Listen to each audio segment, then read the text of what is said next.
So we'll just kind of build off what we talked about yesterday and just start out with friendship.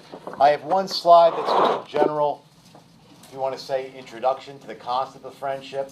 And then I'll have one where I talk about specific types of friendship. And then one where I talk about intimacy in particular, or the concept of intimacy. Now, this is just a general opening comment. And it's not meant to bash social media or to overstate the issue. The effect of networking in social media could give the impression that the terms friendship and networking are synonyms, right? You know, because we get on Facebook and we have Facebook friends, and you have followers on Twitter, and what does Snapchat have? What do you call people? Is it the same thing? They follow you? Is that how you would say it? Friends. Friends, okay. Now, so we just have to be, now here's the thing. I understand that we are rational people, and just because you may have 1,000 or whatever followers or friends on Facebook, I know that you don't think, well, that's what a friend is. That's not what I'm saying. I know that if we're aware of that we don't fall into that trap. But let me say this. Yeah. Here's the problem. I'll give you a parallel so that I can make my point. They say that, you know, the way we think, young people, it's starting to change because, you know, thinking and knowledge are connections, right? So how do you connect various bits of information? In the past, it would be done through understanding terms, through understanding the connections within these terms, and the application of these terms. But we live in the internet world. And in the internet world, what do we search? Keywords, right? So even now, documents that come out, you can type keywords in. Now, I understand that if you're looking for anything that has to do with friendship, that would be your keyword. But they're also finding that we are now thinking those are the connections between things. So it's not going to affect us adversely as long as we realize they're simply just keywords, like almost like a word search. That we still understand that knowledge is something greater than that. Well, that'd be the same thing here. We have to be careful that our overuse of the word friend, because there's not another term for it, right? If we're talking about Snapchat or Facebook or Twitter and followers, we have to make sure that we are not getting confused. It'd be easy to happen. So we just have to be aware of it. So all I'm saying is we have to have a little bit of rehabilitation in our minds as we move forward on this. Now, I'm going to give you such a general definition for friendship, you're probably going to wonder if it's worth knowing. But we have to be very broad in our definition so that it encompasses the different types of friendship that I'm going to talk to you about, okay?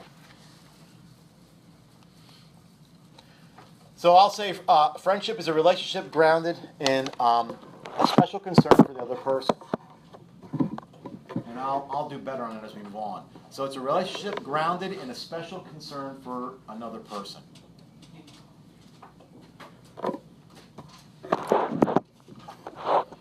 Whether or not these friendships have to be particular, like I'm going to make the case overall is that we need to have all friends. We all have to be friends, right? And that's the same way that Christ said, now I call you friends. So we're going to extend that to everybody else. But we have some things to overcome. So there are what I would call three basic characteristics to friendship. One is it's going to include mutual caring, right? So typically it's not just me caring about you, but it's also you caring about me. So friends love. Now the word philia, how I said yesterday, that was like brotherly love. That's really what a term would be used for friendship. So they'd understand brotherly love as friendship. So you must love the other. In other words, it is to find value in that person. It is to find value in that person. So for me to be your friend, you must find certain value in me. And I don't mean like worth. I'm talking about there's something that's of value in me. Okay? Another characteristic of friendship would be intimacy. And we'll talk more about this on the third slide. And this is going to vary. All right? So I don't think there are different types of intimacy, even though it's often, almost always given that way. I think it's like chastity. You know, chastity is chastity, but here's how it plays out in marriage, here's how it plays out in the priesthood, here's how it plays out in single life. So this is going to vary depending on whether the friendship is an acquaintance, or an ideal, like an ideal friendship. So this will vary depending on whether the friendship is an acquaintance or an ideal. So, like, we'll talk later in terms of touch. It wouldn't be odd for me, when you graduate, I to give you guys a hug. Congratulations, right? Because there's a relationship that's been developed. You wouldn't do that with an early acquaintance. You wouldn't go to Walmart in Reading and hug somebody on the outside. They'd be calling the cops on you, right? I think people do that for the Vine. Yeah, well, there you go. But nonetheless, okay? So the intimacy is going to vary. We'll just leave it at that. And the third characteristic is it must be a shared activity. Okay? So friends will engage in shared pursuits. So how can you be friends with somebody who you haven't seen in a long time? Well, because there still is a mutual caring about each other. The intimacy can't always be played out, but you can still share activities and interests, through letters and social media. That's the one good part about social media. I'm able to be in contact with friends. I don't know how it's going to play out. I don't know who could say what the world's going to look like technologically in 30 years. We, in a million years, never would have dreamt of the internet. That wasn't even in the vocabulary when I was in high school. How did you keep in touch with people? You used their phone number. And if you lost their phone number or you didn't know their parents' name to look it up, then you couldn't get in touch with them. And that was the end of it. And by the way, you were calling their house, not them. And then you had to hope they were home. And if they weren't home, you had to hope they have an answering machine. Well, today we have social media, so I can talk to kids that I grew up with, and I've only seen 5 times in the last 30 years, but I consider them friends. And I can be in contact with them. I have no idea what things are going to be like for you guys in 30 years. Because the reality is, no matter how you try to hang on to the relationships you have here, the world just doesn't work like that. There's always some people that stay in the area, and there's always people that move all over the world, right? So you'll have an opportunity to stay in touch. So my point is, we can remain friends even if you're not in constant contact. So mutual caring, intimacy, and shared activities are all aspects of friendship. Now, I'm giving you a few very obvious statements, but I'm trying to make the case that, let me say it this way. How hard do you as a young person work on your future? The vocation you're going into, the occupation, how much money you're going to make, what type of life you're going to have, where you're going to live. Could you imagine if we spent even a fraction, I'm talking 1/100th of that amount of effort and time on being a friend? We think all this stuff comes naturally. But being a friend and loving other people and being intimate with people takes knowledge and it takes a lot of work, right? So a person with very few friends lives an impoverished life in a real and tragic way. Now, if that sounds obvious, you can look up the physiological dilemmas of not having friends. If you don't have a close social network, I'm talking good friends, there's a higher increase of mental and physical health issues. There's probably something we don't know yet about that, but it's just all the things like the fact that the concern and everything else that comes from that. People that have friends recover quickly, more quickly from illnesses. Why is that? It's hard to say. So in order to be a friend, right, we're going to have to, first of all, compromise. I'd like you to think in terms of politics and business, let's say business ethics in this. Could you imagine how silly it might sound in order for us to get along better in politics, we have to be friends with each other? But isn't that really the answer? And you'll see as we move on that would solve a lot of our dilemmas. So it requires compromise, it requires understanding, and most of all, respect. You're not going to mock somebody who you respect. You won't do it. You guys know what NPR is? National Public Radio. All right. A little left-leaning, by that I mean Democrats, but it's usually pretty good.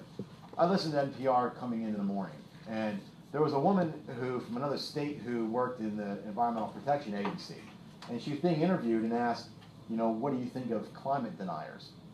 People who say that the Earth is not warming globally. And I was impressed with her response. She goes, well, that's what you would call somebody if your intention is to stop conversation. All right? In other words, why would you start the conversation by saying that? She said, if you look at even on the data we have, there are very few people who believe that the human person has no contribution to the environment. This is her talking. She goes, so there are some climate deniers, but they're very, very few. She goes, on the other end of the spectrum, you have alarmists that say that we're beyond the tipping point. She goes, but then you have a lot of people in the beginning that are cautious about the climate, and they're concerned. She goes, and she broke it up in like 6 different, areas. She goes, so what I have found, talking about compromise, she goes, what I found is you don't compromise the science, because they said to her, aren't you worried that people are not accepting the science? She goes, well, I am worried, but having them accept the science is not the way to do this. She goes, if you get them as part of the solution, she goes, for instance, she goes, if you poll the American people and say, do you think we should reduce emissions from power plants and other big industries? And she goes, almost everybody says yes. She goes, so we can agree on that. So let's work towards that without making them say it's us that are doing it. Now I thought, what a wise person, right? And there I thought in terms of friendship, it's compromise, it's understanding, and it's respect. And in the end, she hasn't changed her position, and now there's the other person. Now, that's how politics should work. We're not there, right? And I think it respect's a big thing. And that doesn't matter if you don't like the guy at the top of the ladder who's being disrespectful, or at the bottom of the ladder being disrespectful. If you see what happens on social media, and again, I don't care if it comes from the top or the bottom, a lot of it's petty and disrespectful, okay? So we're going to say the reason why friendships aren't something that simply comes naturally, right? They require skill. Like everything else, you need to learn the skills necessary to be a good friend. They require work and they require a lot of time. They are an investment, all right? They are an investment. So you'll be very fortunate to have left this earth and to count 2 or 3 good friends in your life. You'll be a fortunate person. You'll have a lot of acquaintances, right? Because it's almost impossible, and things can tragically happen. Like I lost, one of my best friends last fall. So I mean, life changes. I found out that they were going to move away anyway, so it might have been the end of that anyway. But so as you start getting into college, right? As you get to your senior year, you're going to start looking ahead. Once you start looking ahead, you're going to start determining who gets your time, right? That includes friends and boyfriend, girlfriends. You're going to start saying, what should I do from here on out? I only got a year left. Yesterday I was on Facebook and I saw this video that this dude got a jar and he filled it with golf balls and then he filled it with any pebbles and then sand and then a beer. And he said that the golf balls. When you thought the jar was full, it wasn't full yet? Is that where he was going with that? Yeah. And he said like the balls were like your family, pebbles were like just something to count, whatever, and then the sand was like your friends and like stuff like that. Yeah, it's a nice analogy, And he said if you put the sand first, then nothing else will like fit. Yeah. It's a good analogy. All right? Okay, so here's 2 words you may or may not have heard. Magnanimous. Magnanimous and pusillanimous. I don't know, I can't say it today. Magnanimity, if you want to sum up the quality of a friend in one word, this is it. So it means to be great-hearted, but it also means not to be petty and to be willing to endure hardships. So to be great-hearted, don't be petty, and endure hardships. As young people entering college, this could be a good attribute. We need to be more resilient, right? We need to, like, what's the old saying? Let it roll off, forget about it, let it roll off you like the water off a duck's back, The antonym for it, pusillanimous, this is a contemptible timidness. It's a contemptible timidness and lack of courage. In other words, you're so timid, it's wrong. You shouldn't be that timid, and you lack courage, right? So it comes back to what Solzhenitsyn said our Western society lacks. We lack courage, right? Is in the virtue of strength. A contemptible timidity, like being overly timid, and also a lack of courage. Okay? Okay, any questions on that? Okay, so I said how love has been studied since the ancient philosophers. The same thing is true for friendship. So a book that you should read, I don't care what you go into, before you graduate college, is Aristotle's Nicomachean Ethics. There's 10 books in it. By books, that's chapters, so it's not a thick book. And chapters 8 and 9 deal specifically with friendship. So Aristotle's working out, what does it mean to be a friend, okay? So he came up with 3 different types of friendship. The first one, he calls a friendship of utility. And he says the problem here is we're focused only towards the profit that comes one's way from the other person, right? So what can you do for me? This is like connections, right? What can you do for me? This would be like the guy who joins the country club or joins the Lions Club or the Rotary just to make connections, right? Not that they want to help in the community, they're interested in making connections. So the problem with that is that, you know, it is true that it's good to know people. Like, I've been a business owner for 30 years, I've hired plenty of people. If somebody I know came to me and recommended somebody, I take that with great weight. So you can argue, well, isn't that a connection? It is.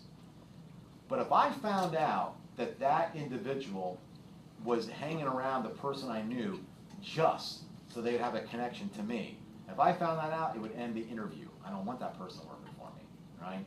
Here's the problem with friendships of utility. It's fragile.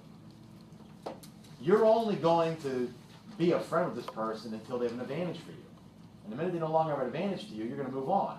So the problem is, you guys are going to go into all different types of industry, and you are going to meet the brown noser and the suck-up. They're in every place. I don't care what it is. They're in every place. And you know what even stinks worse? It works. People don't do that because it doesn't work. They do it because it works. So you're going to see these so-called brown nosers go up the ladder, and you're going to sit there and just, you know, think this is ridiculous. But the reality is these brown nosers, and we'll just call it that to make the analogy simple, aren't going to brown nose people who don't help them. They're going to brown nose people who can't help them. Once they're on the same level with you, you don't need you anymore. So this becomes fragile. So Aristotle says this is really not a friendship. All right? It's really not a friendship. Then he says there's another type of friendship that you can call, and it's, again, it's not a real friendship, but it's a friendship of pleasure, right? There's some accidental quality. By accidental, it's not part of your essence. There's some accidental quality within you that I see, and I share with that, and I like it. It could be 3 girls who are pretty, and they like hanging out together. It could be guys who like the same sport. It doesn't matter what it is, right? The problem with these types of relationships is this too is fragile. Why? Because the minute that the pleasure wanes, you're not interested anymore, right? So remember we talked in human sexuality and marriage that we need this transcendent good outside of ourselves, and it can't be a shared hobby, right? It's okay if you like, you know, fitness. And me and my girlfriend, we are the fitness couple, and we're planning that when we get married and have kids, we're going to continue being the fitness couple. We want to bike, we want to run.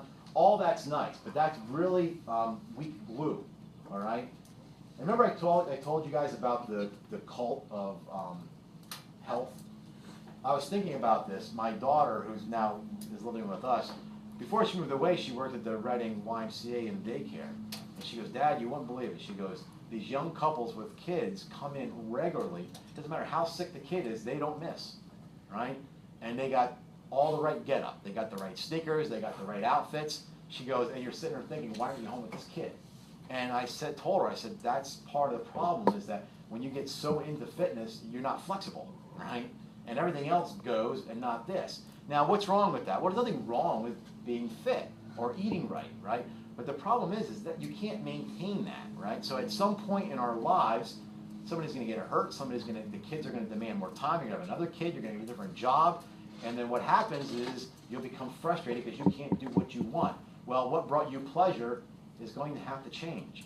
You picked something that was pleasurable that's temporary. You should have picked something deeper, right? That's why these things are fragile. Now, Aristotle says, but there is a third type of friendship, and this is a true friendship, right? This is a true and lasting friendship, and it's based on the good character found in another person. So in other words, you love that person, and you're their friends because of how virtuous they are, right? I love the strength in that woman. I'm so proud to be around her. It makes me feel good even to call her a friend. So it's based on the good character that's found in the other, but also you aid each other in pursuing that good. that goodness, let's say. This is based on the good character found in the other, but you aid each other in pursuing that goodness. So what happens, let's say that we have two people who are friends because they enjoy giving their time to help others. So it's not like they are hooked on volunteering, because that would be odd. They are really hooked on helping each other, and they help each other to make themselves available for people in the community. Now that's a good thing. Now that, Aristotle says, now that's a true friendship. All right? And that's something that can last. Okay, so here's what happens. Thomas Aquinas adds things to this. Thomas Aquinas says, we really like that friendship based on the good. Because, by the way, do you get how the Catholic Church, this is what I really love about the Catholic Church. They adopt pagan philosophy. You know, other Protestant denominations mock us for that. That's not in the Bible. The Catholic Church says it doesn't matter if it's in the Bible or not, do we find truth in it? And when Aquinas looks at Aristotle's concept of friendness based on the good, he says it doesn't matter if that's not from the Bible. That is true in God's nature. But he says, but it is a little deficient. So he's going to add things to it. And he says the first thing is a term he calls well-wishing, right? So this is where benevolence, right, like it's your good, is found with love. So if you want to look at it like a math problem, what would well-wishing equals, benevolence plus love? He says we need to add that to it. Now, I'm using the term cascading. He then cascades that and says, beyond well-wishing, we also need to add mutuality. So if well-wishing is benevolence found with love, and that equals mutuality, mutuality is a type of friendship that we further link. We link well-wishing with love. So well-wishing plus love equals mutuality, is how he says it. I know that sounds a little redundant, but let me say it so it's clear. Benevolence plus love equals well-wishing. Well-wishing plus love equals mutuality. All right? That's how he understands it. It's kind of like a cascading effect. There's actually 4 of these. He says the third one is communion. In order to really, truly be friends with somebody, we not just have to share something in common with the other. We have to see that person as another us, another one of us.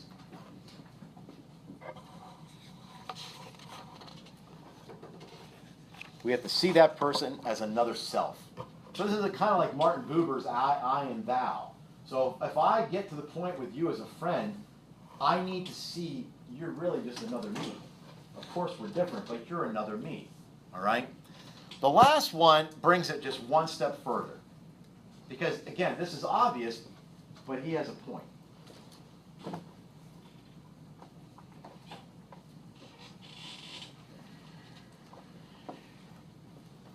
Communication is not to just share something in common, like even communion, but to communicate love and happiness. So we have to find a way to communicate this. So Thomas says, friendship based on the good, that is obviously the best. But we need to add well-wishing, mutuality, communion, and it has to be all communicated with love and happiness to the other person. Now, you might think this is a lot about friendship. This is a thimbleful. I mean, the books written on this are massive. All right? But we don't spend a lot of time thinking about it, do we? In the end, Thomas Aquinas says that these friendships are the paradigm ideal for the relationships of all rational beings. Friendships are the paradigm ideal for the relationships of all rational beings. Rational beings are all us humans, angels, and God. So what I didn't get into, simply because there's only so much we can cover in one slide, was this becomes a way to do morality. So about 30 years ago, in the Catholic Church, you saw, and in philosophy, you saw sort of like a branching of friendship into morality that we didn't see before. This is just one of the texts I have from one of my undergrad courses, or graduate courses, I guess, Friendship in a Moral Life. In other words, how do we apply this to our political life? How do we apply this to our business ethics? How do we apply this to our families? I mean, there's almost like there's no way to get away from the morality that sits behind all this. All right. Any questions on that? All right, last slide, then we're done. I've already told you that I really don't believe, this is my personal opinion, the Catholic Church doesn't have anything definitive on this stuff, right? This is all part theology, part philosophy. I do not believe there are different types of intimacy. I believe that, yes, it forms in different ways, depending on who we know and how we know them. But intimacy is still to interiorly disclose oneself to another. In other words, I'm getting to know you interiorly. I don't want to know your hobbies. I don't just want to know your likes and dislikes. I want to know something about, and by the way, this, you almost can't just say it, right? There's little things in life that, like, if I was at Olive Garden or someplace and I saw the waitress drop a tray, and then I saw how she reacted to that situation, that in some way would be intimacy. I am getting a feel for who she is by how she reacts. You can't really just tell somebody that, right? Now, that's just one little silly statement, but all these little things in life, how we act around each other, reveals who and what we are. Now, what this suggests, and this is the problem, and by the way, this is my problem with social media and phones, all right? I do not think phones are going to disconnect us from other people. They probably connect us to other people. But it suggests you must know yourself and then make that knowledge known, all right? So, what I think smartphones and other techno gadgets are doing is they're disconnecting us from ourselves. We are not, in other words, people thought that with, there's a book called On Leisure. Without leisure time, we could never advance as a community. If we had spent our whole day, I mean, if we lived back even in the Wild West 150 years ago, your entire day is taking care of your food, cutting firewood for the winter, preparing crops. I mean, you had no downtime. So we need leisure time in order to, flourish as a human person. But what happened? Now we have more leisure time than any other generation in the history of humanity, and it's spent watching reality TV, scanning through Facebook, tweeting out stuff that nobody cares. It's like we're really wasting a lot of our own efforts, right? So that's part of the problem. But that being said, I will at least mention something about what they would call sexual intimacy and emotional intimacy, all right? I do not think, and it is true, intimacy need not be sexual. So if I or you were to hear that teacher desires intimacy from their students, if you can hear it with good ears, you're hearing he would really love to have them reveal themselves interiorly to him so he can know them better, all right? So intimacy need not be sexual. As a matter of fact, sexual intimacy prior to emotional intimacy is disastrous for the person.